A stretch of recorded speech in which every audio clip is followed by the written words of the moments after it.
Punjabi audio book YouTube channel सुन रहे सारे ਸਰੋਤਿਆਂ ਨੂੰ फतेह अर्ज करदी हाँ जी। वाहिगुरू जी का खालसा वाहिगुरू जी की फतेह। किताब किसबिद रुली पातशाही भाग 9वां पन्ना नंबर 154।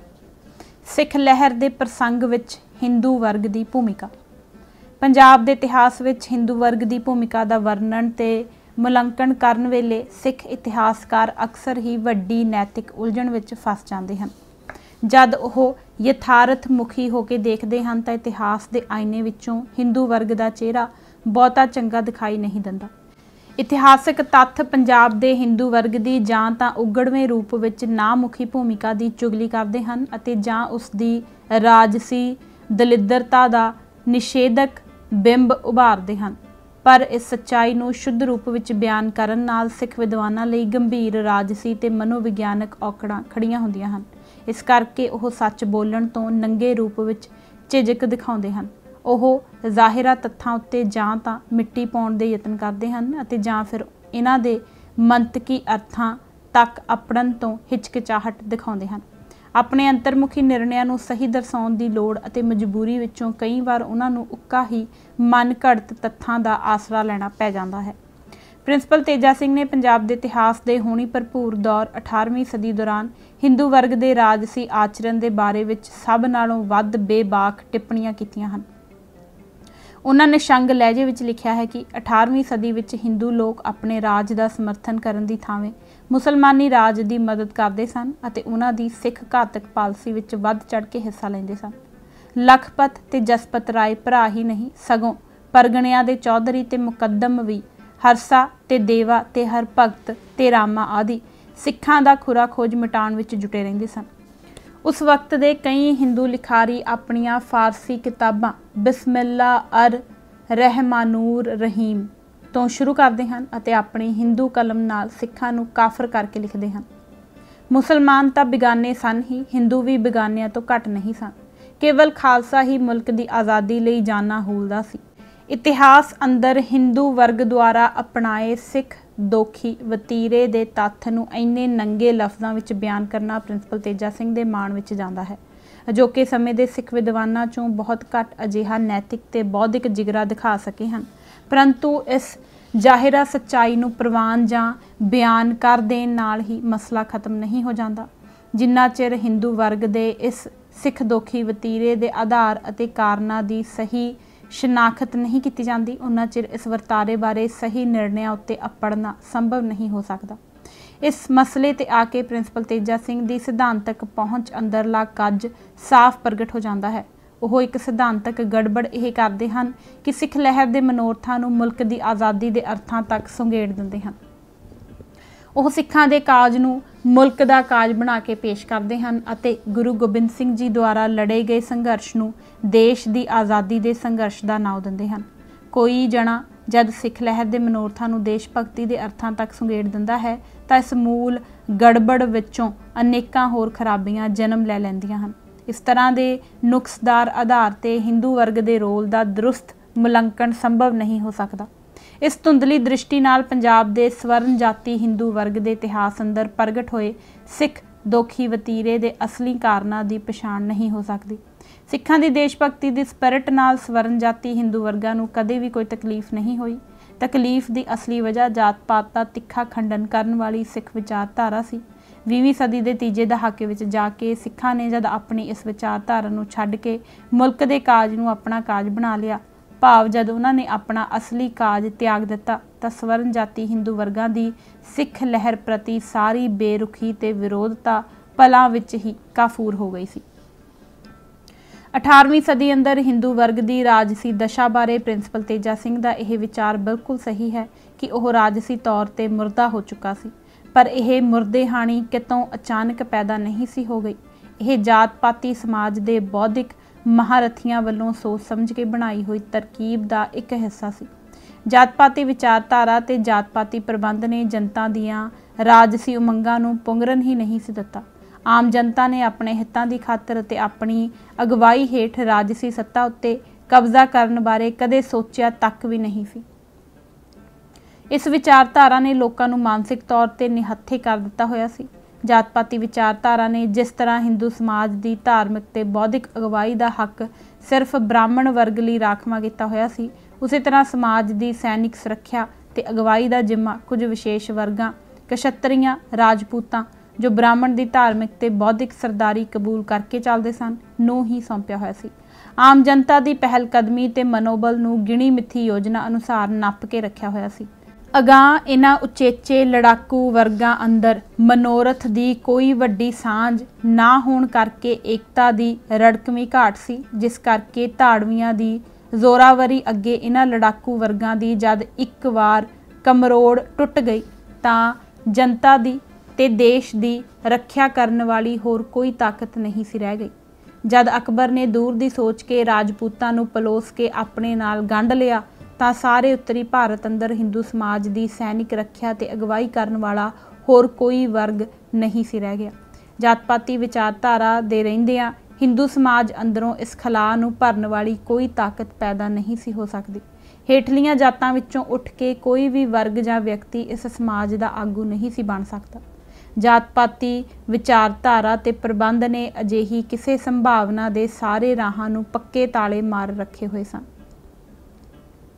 हिंदू समाज के दायरे दे अंदर रहिंदे होए इन्हां तालियां नूं तोड़ सकना उक्का ही मुमकिन नहीं सी।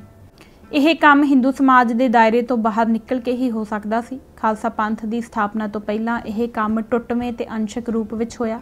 हेमू एक बाणिया सी जिसने इस्लाम मत धारण कर लिया सी। उसने पानीपत की एक अहम लड़ाई विच मुसलमानां की कमान की। मलिक कफूर ते मलिक खुसरो दोवें हिंदुआं दियां नीवियां जातियां विचों मुसलमान बने सन।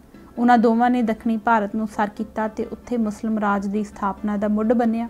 पर जात पाती विचारधारा विच ना हेमू ना मलिक कफूर ते ना मलिक खुसरो लई कोई थां हो सकती सी। इस तरह जनता नूं जुल्म ते बेइंसाफी विरुद्ध संघर्ष लई उभारन वास्ते उन्हां नूं जात पाती विचारधारा की जकड़ तो मुक्त कराउणा पहली लोड़ सी। सिख धर्म की स्थापना तो पहला अध्यात्मक गुरुआं ते सुधारकां द्वारा हिंदू समाज की दशा विच सुधार लियाउण दे सारे यतन नाकाम हो गए सन। कारण यह कि हिंदू समाज जिस किस्म की जिलण विच फसिया होया सी, जात पाती प्रबंध ते विचारधारा का अमूरत पद्धर ते विरोध करन नाल ही उसनूं इस विचों बाहर नहीं सी कढ़िया जा सकदा। सिख गुरुआं ने जात पाती विचारधारा नूं खाली शब्दां विच ही नहीं सी भंडिया। उन्हां ने इस विचारधारा दे हर ठोस इजहार नूं अते इस नूं मजबूती प्रदान करन वाली हर समाजी संस्था ढांचे ते दस्तूर नूं हमले का निशाना बनाया। यही वो मुख वजह सी जिस करके हिंदू समाज अंदरलियां जात अभिमानी ताकतां सिख धर्म अते लहर के खिलाफ मुगल हाकमां की हमायत विच लामबंद होण तक चलियां गईयां सन। गुरु गोबिंद सिंह का उद्देश जेकर मुगल राज दीयां जड़ां उखाड़न तक ही सीमित हुंदा तां उन्हां नूं हिंदू समाज अंदरले लड़ाकू वर्गां खत्रियां ते राजपूतां की शायद चौखी हमायत हासिल हो गई हुंदी। निरोल विहारक दृष्टि तो देखिया अजिही हमायत गुरु साहिब लई बेहद लाहेवंदी होनी सी, पर इस वास्ते गुरु साहिब नूं अपने सिद्धांतां नाल समझौता करना पैना सी। उन्हां नूं जात पाती विचारधारा ते जगीरू अमलों का विरोध त्यागना पैना सी, क्योंकि उपर बयाने हिंदू वर्गां की सारी जान ते शान इन्हां दोनों गल्लां नाल जुड़ी हुई सी। उन्हां लई इन्हां नूं त्यागण दा मतलब अपने प्राण त्यागने सन। इस वास्ते वो किवें राजी हो सकते सन। अपने वल्लों गुरु साहिब ने मुगल हकूमत के खिलाफ 22 धार दे हिंदू राजपूत राजियां की हमायत जुटाउण की बकायदा कोशिश की सी, पर गुरु साहिब ने इस दे बदले विच अपने असूलों विच छूट देण तो साफ इनकार कर दिता सी। कोयर सिंह ने गुरबिलास पातशाही 10वीं विच इस घटनाक्रम का वेरवा दिंदियां होया लिखिया है कि गुरु जी पहाड़ी राजियां नूं इस तरह मुखातब होए सन। तब सबको यह भांत उचारो, तुम खालस की रहत सुधारो, भाव खालसे बन जाओ। तुर्कन को भरो हाला मानो, लेव तुर्क को अब पहचानो। खंडे जी की सरनी आवो, यमनी सभा सो मार्ग रावो। मैं तुमको इनथान विचारा, मत तुम देओ उलामा भारा। ता कारण मैं तुझे अलाया, तुझको खालस चरनी लाया।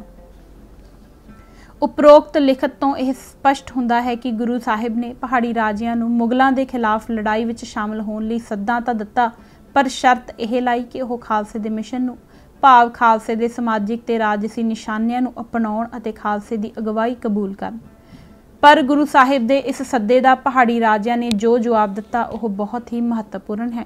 उन्होंने कहा, चार बरन तुम इन जा कीने, अमृत निज उपदेश सो दीने, हमरी जात अधिक जग माही, किम हम चवर बरन संग खाही, तुमरे पंथ राज किम दे हैं, अजा गन्ने मार सो ले हैं, को किरसानी करत महाना, को व्यापारी अधिक सुजाना, नीच जात कह नीहल वासी, हमरो राज खो जग हासी, एह तो बड़ अचरज की बाता, द्वादश जात नात का नाता।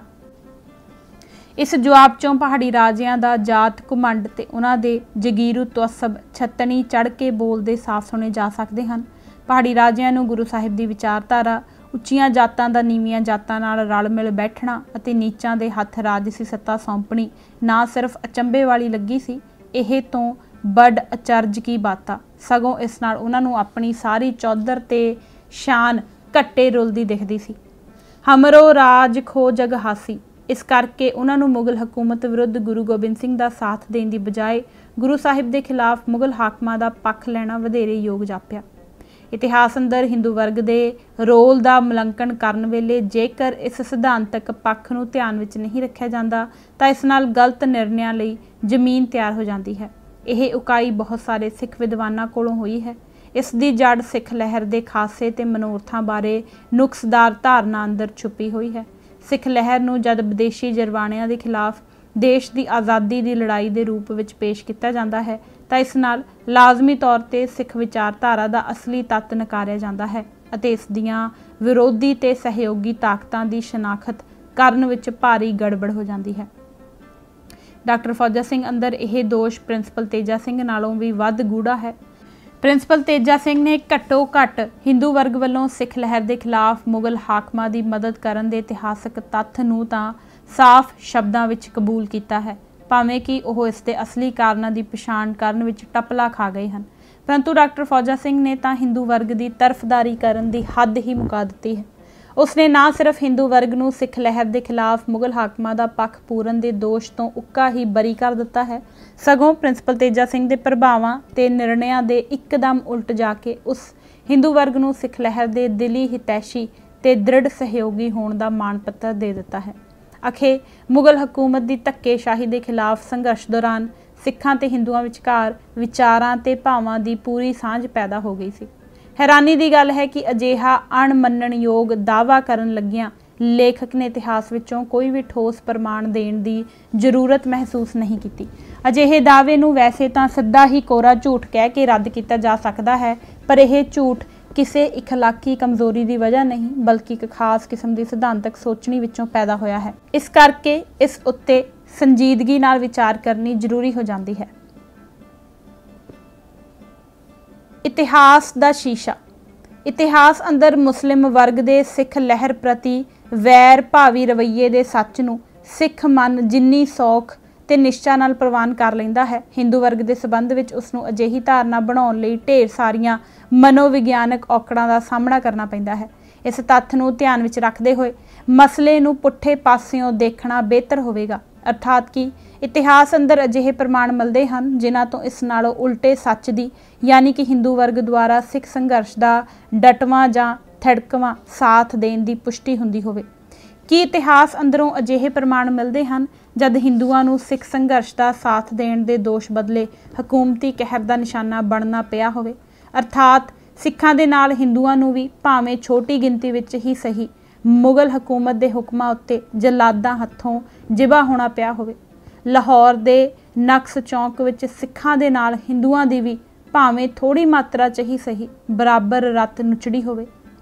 इतिहास की कोई भी परत फरोल लो, इन्हां सारे सवालों का जवाब बराबर ना विच मिलता है। इतिहास के इस दुखावें सच तो मुनकर हो सकना औखा है कि पंजाब के हिंदू वर्ग ने ना मुगल हुकूमत विरुद्ध खुद जथेबंद होकर संघर्ष किया और ना मुगल शाही विरुद्ध जूझ रहे खालसा पंथ की उभर के हमायत की। हिंदू वर्ग के इस आचरण विचों कई महत्वपूर्ण सवाल खड़े होंदे हन कि पंजाब के हिंदू वर्ग जां इस दे किसी हिस्से नूं मुगल हुकूमत विरुद्ध लड़न की कोई लोड़ ही नहीं सी जापी, कि उसका मुगल शाही नाल कोई विरोध ते टकराह ही पैदा नहीं सी होया, जां फिर कि यह समझ लिया जाए कि उस अंदर लड़न का तंत ते हौसला ही नहीं सी। इन्हां विचों किसी भी सवाल का जवाब स्पष्ट हाँ विच देना औखा है, क्योंकि यह कहना ठीक नहीं होवेगा कि हिंदू वर्ग का मुगल हकूमत नाल कोई झगड़ा जां विरोध ही नहीं सी पैदा होया। घट्टो घट्ट धार्मिक ते सभ्याचारक पद्धर ते उसका मुगल हाकमां नाल विरोध लुकिया होया नहीं सी। इस दे बावजूद भी जेकर हिंदुआं ने मुगल हकूमत के खिलाफ लड़न तो किनारा करी रखिया तो इसका कारण यह नहीं सी कि उन्हां अंदर लड़न का जज्बा ते तंत ही नहीं सी, क्योंकि हिंदू समाज के कुछ वर्गां जिवें कि खत्तरियां ते राजपूतां अंदर लड़ाकू जज्बे की घाट नहीं सी। मुगल राज दौरान इन्हां वर्गां की संख्या ते ताकत निगूणी नहीं सी। राजपूत काफ़ी सारे इलाकों में स्थानक पद्धरां ते राज भाग के मालक सन अते मुगल प्रशासन अंदर भी उन्हां दी चंगी सद पुछ सी। सो लड़ाकू जज्बे की घाट नालों वध अहम गल यह सी कि हिंदू वर्ग सामने लड़ाई का कोई वड्डा मनोरथ नहीं सी, कोई परम प्रेरणा नहीं सी जो उन्हां अंदर मुगल हकूमत विरुद्ध लड़न की तांग ते जोश पैदा करदी। सगों इस दे उल्ट जिवें कि असी राजपूताना खेतर के राजपूतां के मामले विच देखिया है, पंजाब के हिंदू राजपूतां ते खत्तरियां दा जगीरू खासा ते स्वार्थ उन्हां नूं मुगलां नाल समझौते ते भाईवाली लई प्रेरित करदा सी। मुस्लिम दौर अंदर ब्राह्मण राजनीतिक तौर ते गुलाम सन, परंतु हिंदू समाज अंदर वह मालक सन। उन्हां ने मुस्लिम हुक्मरानां नाल भाईवाली गंढ लई। उन्हां ने प्रशासन विच मुगलां दी मदद कीती अते इस दे बदले विच उन्हां ने टैक्सां जिवें कि जजिया आदि दे मामले विच कुछ छोटां लै लईआं। गिरीलाल जैन लिखदा है कि मुस्लिम राज की जो मर्जी व्याख्या की जाए उसने आर्थिक ढांचे विच कोई खास बदलाव नहीं सी लिआंदा। मिसाल वजों लगान उगराउण दा काम उन्हां ही पुराणियां जातां कोल रहा अते देश दे वणज अते वपार विच उन्हां दी ही सरदारी बनी रही। इस तरह आर्थिक सत्ता लगभग पुराने वर्गां कोल ही रही। इसनूं सब तो वध इस उदाहरण नाल समझिया जा सकता है कि औरंगजेब ने अपनी सत्ता की लड़ाई के दौरान अहमदाबाद के एक हिंदू शाहूकार कोलों 4 लाख रुपए का कर्जा चुक्या सी अते 18वीं सदी अंदर बंगाल उत्ते अंग्रेज़ां दे काबज़ होण वेले लगान वसूल करन वाले वड्डी गिणती विच गैर मुसलमान भाव हिंदू सन। इस ढंग नाल स्थाई बंदोबस्त चों सब नालों वध हत्थ उन्हां ने ही रंगे सन। इस तरह इन्हां हिंदू वर्गां दा यही जमाती खासा अते स्वार्थ उन्हां नूं सिख धर्म ते सिख संघर्ष नाल वैर विरोध दे राह वल धक्कदा सी। असल विच देखिया जावे तां जात पात ते कर्मकांड दी पीढ़ी जकड़ विच आए हिंदू मन ने सिख धर्म के प्रगट होण दे वेले तो ही इस प्रति डर अते ईरखा दा रलवां प्रतिकर्म प्रगटाउणा शुरू कर दिता सी। हिंदू समाज के जिन्हां हिस्सिਆਂ ने गुरु साहिबान दे मनुखी बराबरी ते भाईचारे दे संदेश नूं धुर दिलों अपना लिया सी अते गुरु जीनत नूं शुद्ध हिरदे नाल कबूल कर लिया सी, उन्हां ने खालसा मजहब की बिल्कुल नवीं जिंदगी विच प्रवेश कर लिया सी। पर हिंदू समाज के ਜਿਹੜੇ हिस्से जात हंकार ते कर्मकांड की विशैली जकड़ तो बाहर ना आ सके, उन्हां दी विपर संस्कारी मनोवृत्ति उन्हां नूं तीसरे पंथ के खिलाफ कमीनियां हरकतां करन लई उत्तेजित करदी रही। दिल्ली के एक हिंदू खत्तरी वालों बाबे नानक विरुद्ध सुल्तान के कन भरन की कमीनी कोशिश करनी, गोंदे मरवाहे द्वारा होरना पंडितां खत्तरियां नाल रल के गुरु अमरदास साहिब नूं सताउणा अते बादशाह अकबर कोल उन्हां दे विरुद्ध चुगलियां ते शिकायतां करनियां। जहांगीर बादशाह दे हिंदू दीवान चंदू शाह वालों बादशाह नूं पहिलां 5वें पातशाह के खिलाफ अते फिर 6वें गुरु के विरुद्ध कार्रवाई करन लई उकसाउणा अते गुरु अर्जन साहिब नूं तसीहे दे के शहीद करन विच मोहरी रोल निभाउणा। अपने बाप दे ही नक्शे कदमां ते चलदियां चंदू दे पुत्रां करमचंद ते लालचंद वालों हरगोबिंद दे तवस्बी हिंदू भगवान दास घिरड़ ते उसदे पुत्र रतन चंद नाल रल के जलंधर दे फौजदार अब्दुल्ला खां नूं गुरु हरगोबिंद साहिब खिलाफ जंग 1630 ईस्वी लई भड़काउणा। पंमे पुरोहित द्वारा कहलूर दे राजा भीम चंद कोल 10वें पातशाह के खिलाफ जहरीलियां चुगलियां करनियां अते जात अभिमान ते विपर संस्कारी ईरखा की अग विच सड़दे पहाड़ी राजियां द्वारा कलगीधर पातशाह के खिलाफ कपटी साजिशां दे ताणे बुनने अते अखीर विच इन्हां हिंदू राजपूत रजवाड़ियां वल्लों ना सिर्फ मुगल हाकमां नूं गुरु साहिब उत्ते सिद्धा सैनिक हमला करन लई तैयार कर लेना, सगों पंथ दे वाली खिलाफ लड़ी गई हर जंग विच राजपूती लश्करां दा वधवें उत्साह नाल शामिल होना अते गंगू ते सुच्चा नंद दा खुशी खुशी गुरु दे मासूम बालां दी शहीदी दी साजिश दे कमीने पात्र हो गुजरना। तीसरे पंथ प्रति विपर संस्कारी ईरखा ते दुश्मनी दी मलीन भावना दे ही करूप प्रगटावे हन। इन्हां नूं इतिहास दे इतफाकिया वाकियात नहीं कहा जा सकदा। यह इतिहास की एक निश्चित धारा नूं रूपमान करदे नुमाया दृष्टांत हन। चंदू, गंगू, सुच्चानंद ते शिवालक दे हिंदू राजपूत राजे कमीनगी दा शौक रखण वालियां व्यक्तिगत इकाइयां नहीं, सगों बकौल हरिंदर सिंह महबूब किसी इतिहासिक गति के प्रतिनिध नुकते हैं। 18वीं सदी विच जाके जद खालसा पंथ पंजाब की धरती उत्ते जुल्म ते धक्केशाही दीआं प्रतीक ताकतां नाल जिंदगी मौत का संघर्ष कर रहा सी तां विपर संस्कार की यह इतिहासिक गति वधेरे निषेध रूप धारण कर गई। विपर संस्कारी ईरखा ते स्वार्थ अपने अश्लील रूप विच प्रगट होण लगा। हिंदू समाज दीआं मोतबर ताकतां ने जुझार खालसे के खिलाफ मुगल शाही का खुल्लम खुल्ला पक्ष पूरना शुरू कर दिता। पुष्टि लई कुछ इतिहासिक गवाहियां हाज़र हैं। पहली, बाबा बंदा सिंह बहादुर ने धर्म की राखी लई हिंदुआं नूं मुगल हुकूमत विरुद्ध खालसे दे धर्म युद्ध विच शरीक होण दा सद्दा दिता सी, पर हिंदू जनता ने ना सिर्फ इस सद्दे नूं अणसुणिया कर दिता, सगों सवर्ण जाति हिंदू वर्गां ने खालसे की जद्दोजहद के खिलाफ मुगल हाकमां दा सरगर्मी नाल हत्थ वटाया सी। बाबा बंदा सिंह बहादुर विरुद्ध दिल्ली के बादशाह फरखशीर की वैशी मुहिम के खर्चे का जिम्मा लाहौर के हिंदू खत्रियां ने उटिया सी।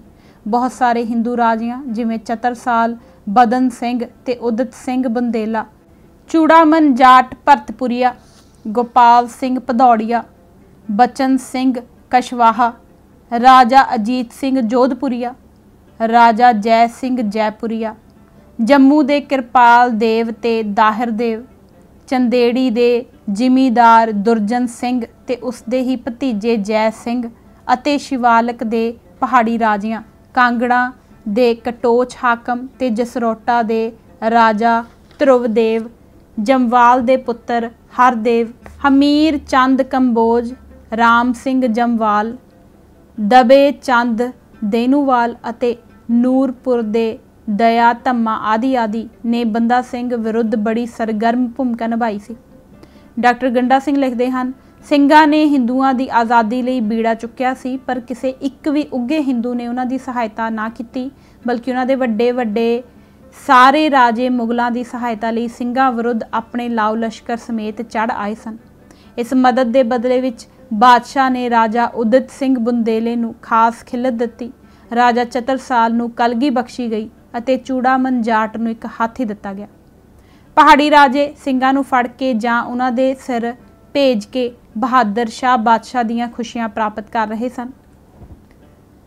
डॉक्टर गंडा सिंह ने इस बारे शाही दरबार के समकाली अखबार नवीसां दीआं रिपोर्टां चों ठोस वेरवे इकट्ठे कीते हैं, जिन्हां चों कुछ प्रमुख इस प्रकार हैं।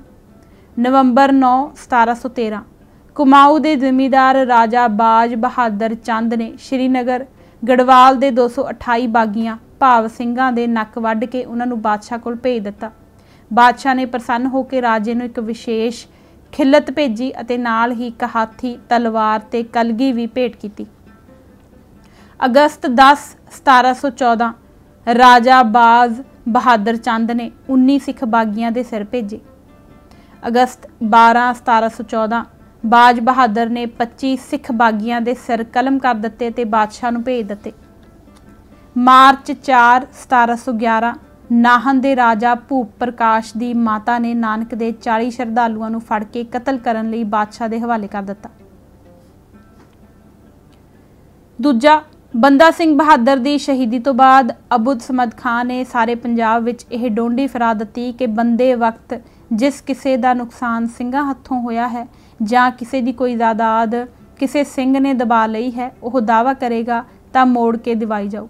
यह डोडी सुन के सब हिंदू मुसलमान ਸਿੰਘਾਂ उत्ते उल्ट पए। भला तुरकां ने तां झूठे मुठे दावे करने ही सन, पर हिंदुआं दुष्टां ने भी, जिन्हां दे धर्म रखण वास्ते ਸਿੰਘ अपना लहू डोल रहे सन, बेअंत चिट्ठियां पा दित्तियां। ऐसा सिंह कोई पंजाब विच ना रहा जिस उत्ते 6 ਜਾਂ 7 दावे ना होए होणगे। अबुद समद खां वल्लों विड्डी इस वैशी मुहिम तो बचन लई सिंह जद घर बार छड्ड के दूर दराड़ियां थावां ते निकल गए तां मुगल फौजी दस्तियां ने माझा खेतर दे बदनाम सरकारी मुखबरां ते झोली चुक्कां नूं नाल लै के ਸਿੰਘਾਂ ਦੇ ਨਿਹੱਥੇ ਤੇ निर्दोष परिवारां उत्ते बहुत ही घिनौणे जुल्म ढाहे। ਗਿਆਨੀ ਗਿਆਨ ਸਿੰਘ ਨੇ तवारीख गुरु खालसा विच इन्हां नामवर मुखबरां ते झोली चुक्कां दे नावां दी जो सूची दित्ती है उस तो पता चलदा है कि इन्हां मुखबरां चों चौखी गिणती हिंदुआं दी सी। तीजा, अबुद समद खां दे बेटे जकरिया खां ने जद हैदरी झंडे हेठ 1788 बिक्रमी सिखां विरुद्ध अपने प्यो नालों भी वध जालमाना मुहिम विड्ढी तां टोडरमल खत्री दे पोतरे पहाड़मल ने अपने खजाने दे मूँह इस मुहिम लई खोल दित्ते सन। चौधरी साहिब राय नौशहरे वाला, अकलदास जंडियाला ते धर्मदास आदि अनेक हिंदू इस खुदाई लश्कर के सहायक बने। चौथा, जकरिया खां वल्लों खालसा पंथ विरुद्ध खेडी गई खून की होली विच एमनाबाद के 2 खत्री भरावां लखपत राय ते जसपत राय ने बहुत ही वधवें उत्साह नाल भाग लिया। मुगल नवाब ते उसदे हिंदू दीवान लखपत राय का सब तो वध कहर श्री हरमंदर साहिब उत्ते नाज़िल होया। यही ਉਹ ਸਮਾਂ ਸੀ ਜਦ ਭਾਈ ਮਨੀ ਸਿੰਘ ਨੂੰ ਸ਼ਹੀਦ ਕੀਤਾ ਗਿਆ ਅਤੇ ਮੱਸੇ ਰੰਗੜ ਹੱਥੋਂ ਹਰਮੰਦਰ ਸਾਹਿਬ ਦੀ ਘੋਰ ਬੇਅਦਬੀ ਕਰਵਾਈ ਗਈ। ਪੰਜਵਾਂ, ਜਦ ਸਿੰਘਾਂ ਨੇ ਐਮਨਾਬਾਦ ਦੇ ਨਜ਼ਦੀਕ ਹੋਈ ਇੱਕ ਮੁੱਠਭੇੜ ਵਿੱਚ ਅਪ੍ਰੈਲ 1746 ਜਸਪਤ ਰਾਏ ਨੂੰ ਜਾਨੋਂ ਮਾਰ ਮੁਕਾਇਆ ਤਾਂ ਕਿਹਾ ਜਾਂਦਾ ਹੈ ਕਿ ਭਰਾ ਦੀ ਮੌਤ ਦੀ ਖਬਰ ਮਿਲਦਿਆਂ ਹੀ ਲਖਪਤ ਰਾਏ ਸਿੱਧਾ ਨਵਾਬ ਯਹੀਆ ਖਾਨ ਪਾਸ ਚਲਾ ਗਿਆ ਅਤੇ ਉਸਦੇ ਪੈਰਾਂ ਉੱਪਰ ਆਪਣੀ ਪੱਗ ਰੱਖ ਕੇ ਕਸਮ ਖਾਧੀ ਕਿ ਉਹ ਇਸ ਪੱਗ ਨੂੰ ਆਪਣੇ ਸਿਰ ਤੇ ਉਦੋਂ ਹੀ ਬੰਨੇਗਾ ਜਦ ਧਰਤੀ ਤੋਂ ਸਿੱਖਾਂ ਦਾ ਨਾਮੋ ਨਿਸ਼ਾਨ ਮਿਟਾ ਦੇਵੇਗਾ ਤੇ ਨਾਲ ਹੀ ਉਸਨੇ ਇਹ ਹੋਛੀ ਫੜ ਵੀ ਮਾਰੀ ਕਿ ਖਾਲਸੇ ਦਾ ਜਨਮ ਵੀ ਇੱਕ ਖੱਤਰੀ ਗੁਰੂ ਗੋਬਿੰਦ ਸਿੰਘ ਹੱਥੋਂ ਹੋਇਆ ਸੀ ਅਤੇ ਹੁਣ ਇਸ ਦੀ ਮੌਤ ਵੀ ਇੱਕ ਖੱਤਰੀ ਲਖਪਤ ਰਾਏ ਹੱਥੋਂ ਹੀ ਹੋ ਕੇ ਰਹੇਗੀ। ਸਿੱਖ ਦੁਸ਼ਮਣੀ ਦੀ ਅੱਗ ਵਿੱਚ ਸੜਦੇ ਹੋਏ ਲਖਪਤ ਰਾਏ ਨੇ ਸਿੱਖਾਂ ਵਿਰੁੱਧ ਬੇਹੱਦ ਵਿਸ਼ੈਲੀ ਮੁਹਿੰਮ ਆਰੰਭ ਦਿੱਤੀ। ਉਸਨੇ ਐਸੀ ਮੂਰਖ ਮੱਤ ਕੀਤੀ ਕਿ ਸਾਰੇ ਦੇਸ਼ ਵਿੱਚੋਂ ਗੁਰੂ ਜੀ ਦੀ ਬਾਣੀ ਦੇ ਗ੍ਰੰਥ ਪੋਥੀਆਂ ਲੱਭ ਕੇ ਅੱਗ ਦੀ ਭੇਟਾ ਕਰ ਦਿੱਤੇ। ਅਨੇਕ ਧਰਮਸ਼ਾਲਾਵਾਂ ਭਾਵ ਗੁਰਦੁਆਰੇ ਢੁਹਾ ਸੁੱਟੀਆਂ। ਤਲਾਬ ਅੰਮ੍ਰਿਤਸਰ ਜੀ ਮਿੱਟੀ ਨਾਲ ਪੂਰ ਦਿੱਤਾ।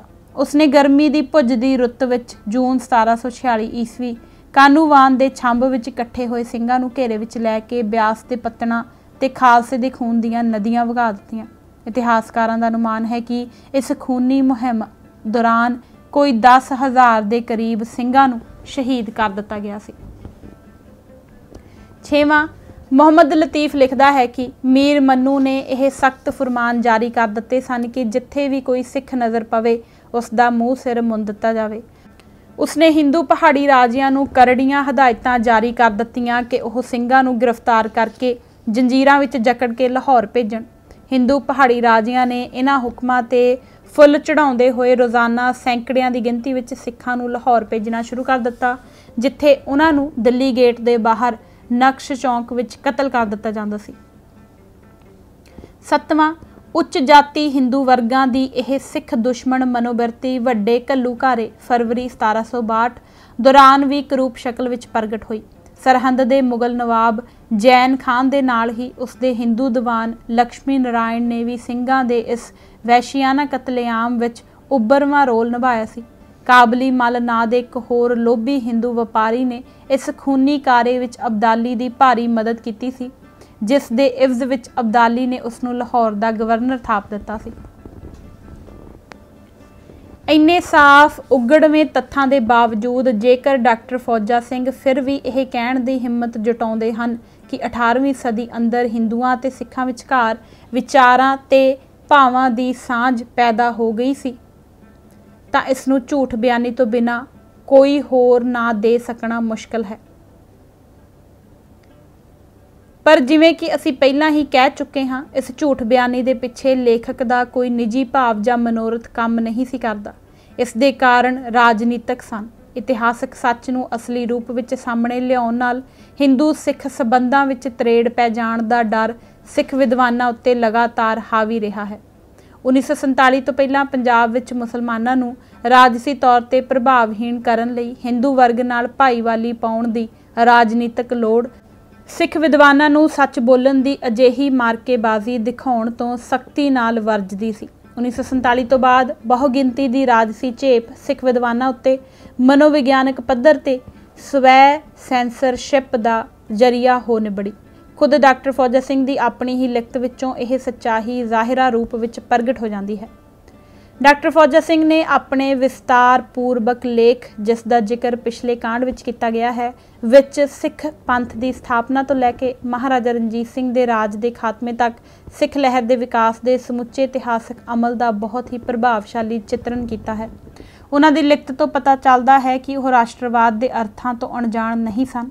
ਉਹ इस तत्थ तो भली भांत जाणू सन कि केवल खेतर जां बोली की सांझ ही लोकां नूं एक कौम के सच्चे विच नहीं ढाल दिंदी ਅਤੇ ना महज खाण पीण ते पहनण पचरन दीआं सतई किस्म दीआं सभ्याचारक समानतावां ही सांझे कौमी आचरण की बुनियाद बन सकदियां हन।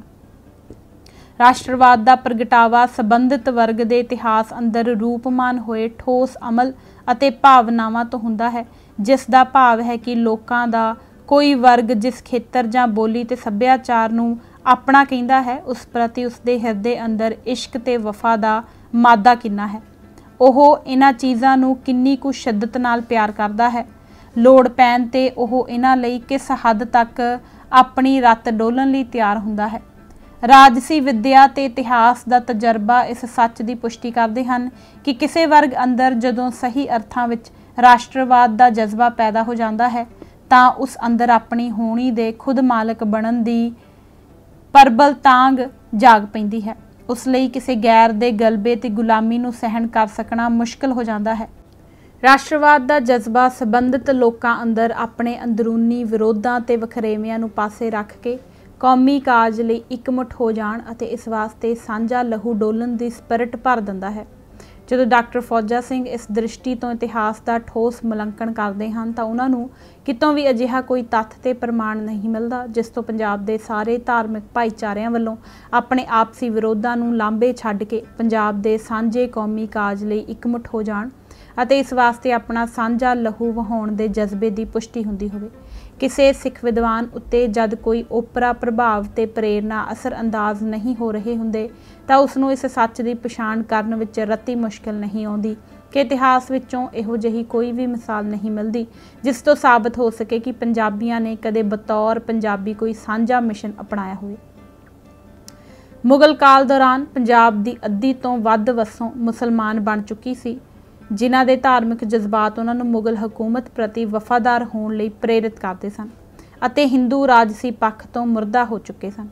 इस करके उन्हां स्थितियां अंदर सिखां तो बिना पंजाब दे होर किसी भी वर्ग अंदर कौम प्रस्ती का जज्बा पैदा नहीं सी होया। डॉक्टर फौजा सिंह दिलों इस गल नाल पूरा सहमत होने के बावजूद पिछे दर्शाए राजसी कारणों की वजह करके इसनूं खुले ते साफ शब्दों विच प्रगट करन तो झिझक मन जाते हैं। अजिही सच बयानी गंभीर राजसी उलझना पैदा करती है। इस गल नाल सिख नैशनलिज्म की सुतंत्र ते स्वै संपूर्ण हस्ती परिभाषित ते प्रमाणित हुंदी है। नतीजे वजों सिख नैशनलिज्म नूं भारती राष्ट्रवाद का लघु अंग बना के पेश करना ते इसनूं भारती राष्ट्रवाद की सेवा विच भुगताउणा मुश्किल हो जाता है। इस मुश्किल नूं हल करन दे यत्नां विच डॉक्टर फौजा सिंह अपने ही आत्म विरोधी कथनां विच उलझ के रह जाते हैं। सिख नैशनलिज्म के वरतारे की ठोस अते विस्तारित व्याख्या करते हुए वह एक पासे तो पाठकों इस गलों सुचेत करना नहीं भुलते कि खालसे के उदार नैशनलिज्म नूं भुल भुलेखे पंजाबी कौम प्रस्ती नाल नहीं रलगड़ करना चाहिए, क्योंकि उस वेले पंजाबी कौम प्रस्ती का कोई भी इतिहासक आधार नहीं सी अते हुण भी अजिही कौम प्रस्ती किते नहीं है। पर झट ही बाद विच ओह यह सुझाव भी दे दिंदे हन कि राजसी पक्ष तो देखिया सिख नैशनलिज्म की जगह ते पंजाबी कौमवाद की टर्म वरत लैण नाल कुछ फायदा हो सकता है। यह कुछ फायदा भला की हो सकता है? यही कि हिंदू वर्ग की नाराज़गी तो बचिया जा सकता है। मुस्लिम आगुआं दे दो कौमां दे सिद्धांत प्रति हिंदू आगुआं दे हिंसक वतीरे तो यह गल भली भांत स्पष्ट हो गई सी कि हिंदू वर्ग भारत अंदर किसी भी घट गिनती धार्मिक भाईचारे दे राष्ट्रवाद नाल समझौता नहीं कर सकता। इसनूं ओह अपने लिए सीधी राजनीतिक चुनौती के रूप में देखता है। डॉक्टर फौजा सिंह नूं इस हिंदू संवेदनशीलता की पूरी समझ सी। इस करके उन्होंने सिख नैशनलिज्म की व्याख्या करन वेले इस गल का खास ख्याल रखिया कि इसनूं सिर्फ तो सिर्फ मुस्लिम विरोध के प्रसंग विच ही पेश किया जाए अते अजिही कोई भी गल कीती जां लिखी ना जाए जिस चों इसके हिंदू विरोधी होने का प्रभाव बनता होवे।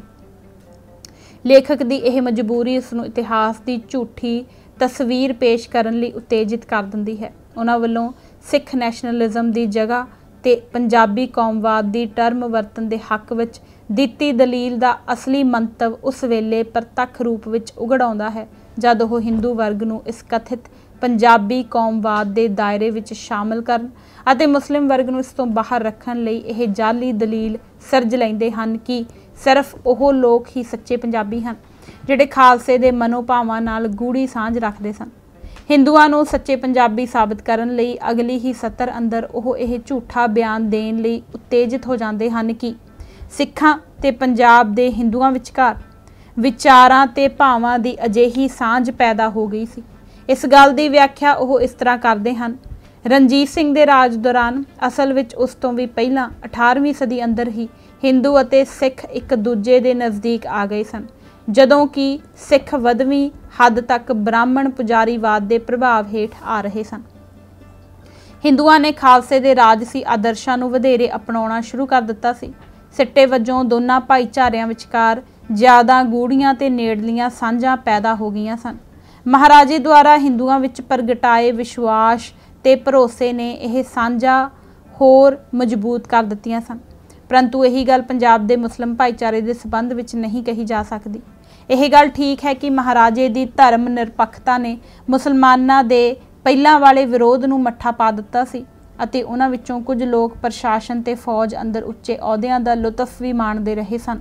फिर भी यह कहना ठीक नहीं होवेगा कि एक जथेबंद भाईचारे के रूप विच उन्हां सिख राज प्रति कदे भी बहुता उत्साह दिखाया होवे जां ओह पंजाबी कौम परस्ती वर्गी किसी गल तो उत्तेजित होए होण। उन्हां चों ज़्यादातर लोगों ने खालसा राज नूं इस करके प्रवान कर लिया सी कि उन्हां दे सामने होर कोई चारा नहीं सी रहा। 1846 तो बाद अंग्रेज हाकम पंजाब अंदर मुसलमानां ते दूसरे पंजाबियों के विचकार पाटक पाउण विच जिन्नी सौख नाल कायम हो गए सन उस तो भी इस तत्थ की भली भांत पुष्टि हो जाती है कि मुसलमानां अंदर पंजाबी कौम परस्ती का कोई भी मादा नहीं सी। डॉक्टर फौजा सिंह वल्लों पंजाबी हिंदू वर्ग नूं पंजाबी कौमवाद के घेरे विच शामिल करन दे जोश विच कईयां इन्हां गल्लां चों विद्वान लेखक दे मुस्लिम विरोधी तवस्बां दे खुल्लम खुले दर्शन हो जाते हैं। मन्निया कि मुसलमानां ने एक जथेबंद भाईचारे के रूप में सिख राज प्रति कदे भी बहुता उत्साह नहीं प्रगटाया सी, पर कि यही गल मामूली जिहे फर्क नाल बराबर पंजाबी हिंदू वर्ग उत्ते भी नहीं टुकदी। कि इतिहास विचों अजिहा कोई भी ठोस प्रमाण दिता जा सकता है जिस तो यह गल साबित होंदी जां कीती जा सकती होवे कि हिंदुआं ने सिख राज की स्थापना दे लई अते बाद विच जाके इस दी रखिया दे लई एक जथेबंद भाईचारे के रूप विच अपना उत्साह प्रगटाया होवे। पंजाब दे हिंदुआं वल्लों ना तां पहला मुगलों के खिलाफ जंगां विच सिखां दे बराबर अपना लहू डोलन की कोई उदाहरण मिलती है, सगों उल्टा जिहा कि असीं पिछे दर्शा आए हाँ सिखां दे खिलाफ मुगलों का साथ देण दीआं अणगिणत मिसालां मिलदियां हन अते ना ही बाद विच जाके सिख राज की रखिया लई अंग्रेज़ां नाल होईयां जंगां विच अपने कीमती लहू की कोई बूंद वहाए जाण की कोई इतिहासक गवाही मिलती है। महाराजा रणजीत सिंह की प्यादा फौज की नफरी 54,000 सी जिस विचों 45,000 सिख सन। रसाला फौज विच भी सिख इसे अनुपात विच ही सन। स्पष्ट है कि सिख राज की रखिया लई जंग के मैदान अंदर एक जथेबंद भाईचारे के रूप में सिर्फ सिखां दा ही लहू डुलिया सी। सिख फौजां दे अंग्रेज़ां हत्थों हार जाण तो बाद पंजाब अंदर व्यापक पैमाने ते कीते गए हकूमती जबर की मार भी एक जथेबंद भाईचारे के रूप में सिर्फ तो सिर्फ सिखां नूं ही सहनी पई सी।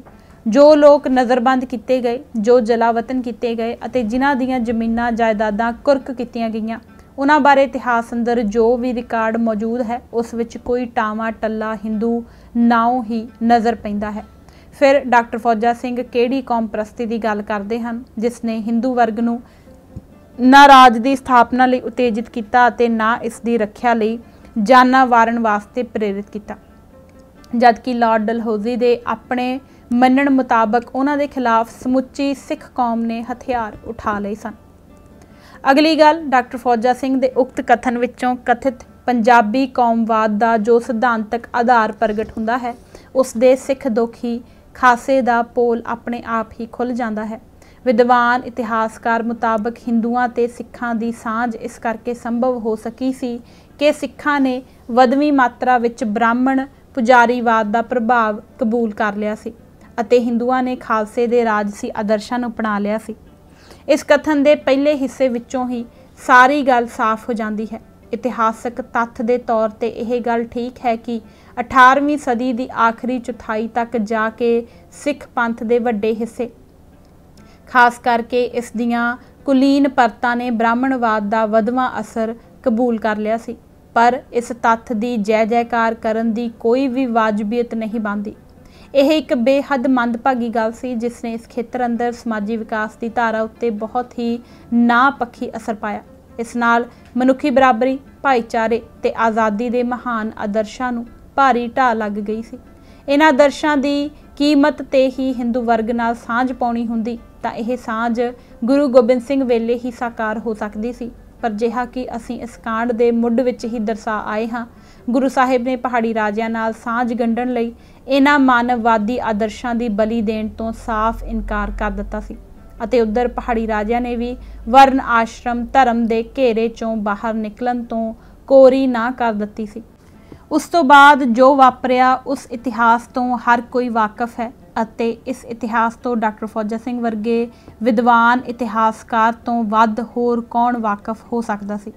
यह गल तो मनी जा सकती है कि ब्राह्मणवाद के प्रभाव हेठ आ चुके खालसे के राजसी आदर्शां नाल हिंदू वर्ग का कोई वड्डा रौला नहीं सी रहा, पर इसका स्वै सिद्ध ही यह अर्थ नहीं बनता कि हिंदू वर्ग अंदर पंजाबी कौमीयत की स्पिरिट पैदा हो गई सी, क्योंकि कौमीयत की स्पिरिट निरा किसी राजसी आदर्श नाल ढिल्लड़ जही सहमति प्रगटा देण नाल ही पैदा नहीं हो जाती। इस वास्ते दिलां अंदर उस राजसी आदर्श की प्राप्ति लई जोरदार अरमान पैदा होने जरूरी हैं। नाले हिंदू वर्ग अंदर जेकर यह स्पिरिट पैदा होई हुंदी तां ओह किसी ना किसी शक्ल दे विच प्रगट जरूर होई हुंदी। खास करके विद्वान इतिहासकार लई इस नूं ठोस सच्चाई के रूप में साबित अथवा स्थापित करना उक्का ही मुश्किल नहीं सी। पर डॉक्टर फौजा सिंह जेकर अजिहा नहीं कर सके तो साफ जाहिर है कि हिंदू वर्ग बारे उन्हां दा यह निर्णय अंतर्मुखी अते मनोकल्पित है।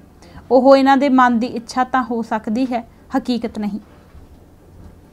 हाँ, उन्हां दी गल चों एक महत्वपूर्ण सच्चाई जरूर प्रगट हो गई है कि पंजाबी कौमवाद के मनोकल्पित ख्याल ने इतिहास के अंदर जेकर किते हकीकत का जामा धारण कर भी लिया हुंदा तां इस वर्तारे ने निश्चित रूप विच सिक्खी के बुनियादी सिद्धांतां ते आदर्शां के निषेध की दिशा अख्तियार करनी सी, क्योंकि ना तो हिंदू समाज अंदरले जात अभिमानी वर्गां ने सिख धर्म के मनुखी बराबरी ते भाईचारे के आदर्शां नाल सहमत हो सकना सी ਅਤੇ ना ही मुस्लिम समाज अंदरले कुलीन वर्गां ने शरीयत की कट्टरता नूं त्याग के सिख धर्म की जमहूरी ਅਤੇ गणराजी स्पिरिट नाल समझौता कर सकना सी। समझौते दा राह सिर्फ सिख कुलीन वर्गां लई ही खुला सी ਅਤੇ ਇਹ राह सिख धर्म के न्यारे असूलों की बली मंगदा सी। सिख कुलीन वर्ग वालों अजिही करुचि प्रगटाउण के बावजूद जेकर फिर भी इतिहास अंदर पंजाबी कौमवाद की धारा प्रफुल्लित नहीं हो सकी तां इस दे कारण इतिहास के ठोस अमल विचों साफ पछाणे जा सकते हैं। पर यह कारज उच्चे पाए की बौद्धिक प्रतिभा, लगन ते ईमानदारी की मंग करता है, जो कि अजोके समय अंदर बहुत ही दुर्लभ वस्तु बनी हुई है। खुद डॉक्टर फौजा सिंह वालों अपने उक्त लेख विच दिते गए वेरवे तो इस गल बारे रती संदेह नहीं रह जाता कि सिख धर्म के जन्म तो लैके खालसा राज की स्थापना तक सिखां नूं इतिहास के इस जोखम भरे अमल विचों दी गुजरना पिया। उस विच उन्हां नूं वख-वख मौकिਆਂ ते दूसरे दोनों धार्मिक वर्गां हिंदुआं ते मुसलमानां दे टुटवें कहरे हिस्सिਆਂ की हमायत जां हमदर्दी तां जरूर मिलती रही, पर इन्हां चों किसी भी वर्ग ने किसी भी मौके पूरे भाईचारे के तौर पर सिख लहर की सरगर्म हमायत का पैंतड़ा नहीं सी अपनाया। दोनों ही वर्गों के मामले च विशैला तत्थ विचारधारक सी। मुसलमानों का जिहड़ा वर्ग जिस हद तक शरीयत का पाबंद सी ਉਹ ਉਸ ਹੱਦ ਤੱਕ ਹੀ ਸਿੱਖ ਧਰਮ ਪ੍ਰਤੀ ਵਿਰੋਧ ਤੇ ਨਫ਼ਰਤ ਦੇ ਭਾਵ ਰੱਖਦਾ ਸੀ। ਇਵੇਂ ਹੀ ਹਿੰਦੂ ਸਮਾਜ ਦੇ ਜਿਹੜੇ ਹਿੱਸੇ ਜਿਸ ਦਰਜੇ ਤੱਕ ਜਾਤ ਪਾਤੀ ਵਿਚਾਰਧਾਰਾ ਦੇ ਉਪਾਸ਼ਕ ਸਨ, ਉਹ ਉਸ ਦਰਜੇ ਤੱਕ ਹੀ ਮਨਾਂ ਅੰਦਰ ਸਿੱਖ ਧਰਮ ਪ੍ਰਤੀ ਤਿਰਸਕਾਰ ਤੇ ਦੁਸ਼ਮਣੀ ਦੀ ਭਾਵਨਾ ਲੈ ਕੇ ਚੱਲਦੇ ਸਨ। ਪਰ ਕਿਉਂਕਿ ਉਸ ਵੇਲੇ ਰਾਜ ਭਾਗ ਦੀ ਵਾਗਡੋਰ ਮੁਸਲਮਾਨ ਵਰਗਾਂ ਦੇ ਹੱਥਾਂ ਵਿੱਚ ਸੀ, ਇਸ ਕਰਕੇ ਹਿੰਦੂ ਵਰਗ ਦੀ ਤੁਲਨਾ ਵਿੱਚ ਮੁਸਲਿਮ ਵਰਗ ਦਾ ਸਿੱਖ ਵਿਰੋਧੀ ਰੌਂ ਵੱਧ ਗੰਭੀਰ ਅਰਥ ਰੱਖਦਾ ਸੀ। ਹਿੰਦੂ ਵਰਗ ਉਸ ਵੇਲੇ ਕਿਉਂਕਿ ਸਿੱਧੇ ਰੂਪ ਵਿੱਚ ਖੁਦ ਰਾਜਸੀ ਸੱਤਾ ਦਾ ਮਾਲਕ ਨਹੀਂ ਸੀ, ਇਸ ਕਰਕੇ ਉਸ ਨੂੰ ਸਿੱਖ ਧਰਮ ਤੇ ਲਹਿਰ ਦੀ ਵਿਰੋਧਤਾ ਲਈ ਮੁਸਲਿਮ ਰਾਜ ਸ਼ਕਤੀ ਦੀ ਹੀ ਟੇਕ ਲੈਣੀ ਪੈਂਦੀ ਸੀ, ਜਿਸ ਸਦਕਾ ਇਤਿਹਾਸ ਅੰਦਰ ਹਿੰਦੂ ਵਰਗਾਂ ਦੀ ਸਿੱਖ ਦੁਸ਼ਮਣੀ ਦਾ ਤੱਥ ਉਨਾ ਉਗੜ ਕੇ ਸਾਹਮਣੇ ਨਹੀਂ ਆਇਆ। ਮੁਸਲਿਮ ਰਾਜ ਸ਼ਕਤੀ ਦੇ ਜ਼ੁਲਮਾਂ ਦੀ ਭੀਸ਼ਣਤਾ ਨੇ ਸਿੱਖ ਮਨਾਂ ਉੱਤੇ ਇਸ ਦਾ ਪ੍ਰਭਾਵ ਮੱਧਮ ਪਾ ਦਿੱਤਾ ਹੈ। ਇਸ ਕਰਕੇ ਸਿੱਖ ਸਮਾਜ ਅੰਦਰ ਜਿੱਥੇ ਮੁਸਲਿਮ ਵਰਗ ਨੂੰ ਸਬੂਤੇ ਰੂਪ ਵਿੱਚ ਹੀ ਦੁਸ਼ਮਣ ਤਸੱਵਰ ਕਰ ਲੈਣ ਦੀ ਚੇਤਨਾ ਵਿਕਸਿਤ ਹੋ ਗਈ, ਉੱਥੇ ਹਿੰਦੂ ਵਰਗ ਦੇ ਸਿੱਖ ਵਿਰੋਧੀ ਅਮਲਾਂ ਦਾ ਦੋਸ਼ ਕੁਝ ਖਾਸ ਵਿਅਕਤੀਆਂ ਉੱਤੇ ਸੁੱਟ ਦੇਣ ਦਾ ਦਸਤੂਰ ਪ੍ਰਚਲਿਤ ਹੋ ਗਿਆ। ਇਸ ਨਾਲ ਹਿੰਦੂ ਪੱਖੀ ਝੁਕਾਵਾਂ ਵਾਲੇ ਸਿੱਖ ਵਿਦਵਾਨਾਂ ਤੇ ਇਤਿਹਾਸਕਾਰਾਂ ਲਈ ਹਿੰਦੂ ਵਰਗ ਨਾਲ ਸਮਝੌਤੇ ਤੇ ਭਾਈਵਾਲੀ ਦੀ ਵਕਾਲਤ ਕਰਨੀ ਬਹੁਤ ਆਸਾਨ ਹੋ ਗਈ। ਡਾਕਟਰ ਫੌਜਾ ਸਿੰਘ ਦੀ ਵਿਚਾਰ ਅਧੀਨ ਲਿਖਤ ਇਸ ਦੀ ਸਟੀਕ ਮਿਸਾਲ ਪੇਸ਼ ਕਰਦੀ ਹੈ। ਸੋ ਅੱਜ ਅਸੀਂ ਇਹ ਕਿਤਾਬ ਪੰਨਾ ਨੰਬਰ 169 ਤੱਕ ਹੀ ਪੜ੍ਹਾਂਗੇ। ਧੰਨਵਾਦ ਜੀ। ਵਾਹਿਗੁਰੂ ਜੀ ਕਾ ਖਾਲਸਾ, ਵਾਹਿਗੁਰੂ ਜੀ ਕੀ ਫਤਿਹ।